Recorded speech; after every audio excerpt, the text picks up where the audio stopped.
मोहोळ तालुक्यात धक्कादायक निकाल समोर आला असून कुरुल जिल्हा परिषद गटातील अजित पवार राष्ट्रवादी काँग्रेसचे जिल्हाध्यक्ष उमेश पाटील यांना पराभवाचा जोरदार धक्का बसलाय।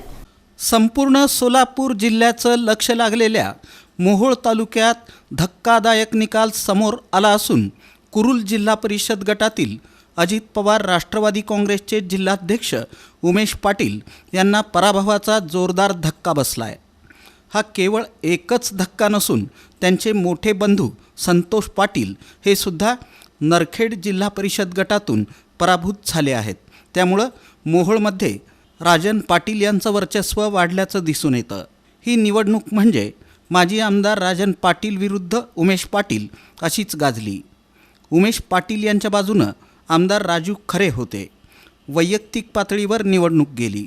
कुरुलमध्ये उमेश पाटील यांनी भाजपसमोर चॅलेंज उभं केलं होतं।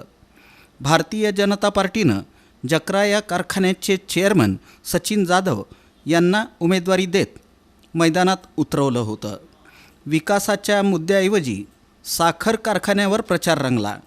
उमेश पाटील यांनी साखर कारखान्याबद्दल केलेलं वक्तव्य त्यांना काहीशी अंगलट आलं होतं। त्यातच अजित पवार यांचं अपघाती निधन झाल्यानं उमेश पाटील यांनी मतदारांना भावनिक आवाहन केलं होतं।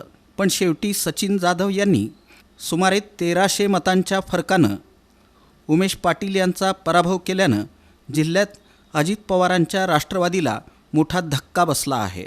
दुसरीकडं स्वतःचा नरखेड जिल्हा परिषद गट सोडून उमेश पाटील हे कुरुल गटात आले होते आणि नरखेडमधून त्यांनी आपले बंधू संतोष पाटील यांना शिवसेनेची उमेदवारी दिली होती।